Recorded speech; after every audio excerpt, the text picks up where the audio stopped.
Drawing cartoon characters is a really fun way for kids to develop their drawing skills. For one thing, they're familiar to them, they're something that they enjoy.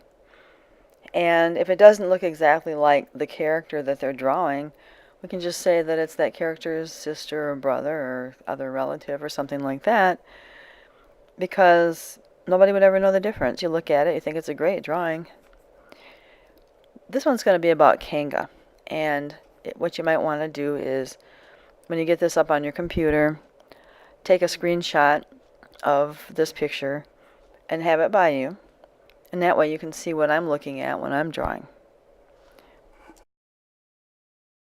So to get started, what you want to do is figure out where you want to put the character on the page and make sure that you start high enough up that when you're drawing the neck, it doesn't end up right down on the page, bottom of the page, and then there's no room for the body.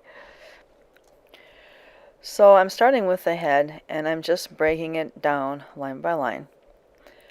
The best way to use this video is to actually wait till I take my hand away, then pause the video and draw what I drew, and then start it up again. And when I take my hand away, pause and draw some more. Living things are mostly made out of curved lines. You don't see a lot of like really super straight lines unless you look at man-made things. And of course, these cartoon characters are supposed to be living things. So I'm just breaking it down into simple curved lines, little by little. And the best thing to do when you're actually drawing something is, it's all about proportions and relationships and where a line or a shape is in relation to another line or shape. And basically just making the proportions right, for one thing, and the relationships right. Okay, so here's a curved line for the ear. And I'll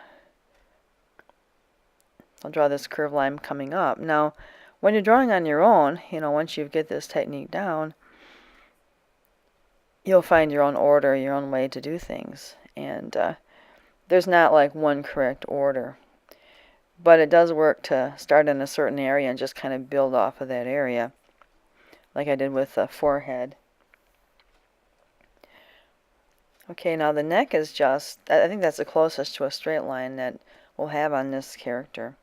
And here's a curved line here. And then these two lines are almost parallel. They diverge a little bit at the end. And then here's another curved line. Now I break it down into just like really small lines, And so it's really easy to see where all the lines go, and it's going to be easy for you to draw. Because if you can write your name, write the alphabet, then you should be able to draw. It's just a matter of honing your skills. So anyway, you can pretty much see what I'm doing without me having to explain every bit. And mostly I think it's the seeing that's going to make a difference. You see how these two lines kind of diverge from the neck and then they get farther apart. And here's the curved line for the little pouch.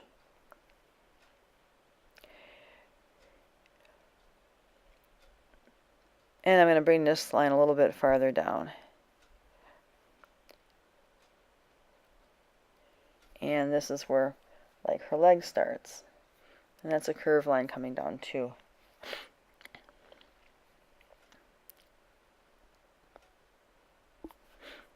And then we make another curved line coming out this way.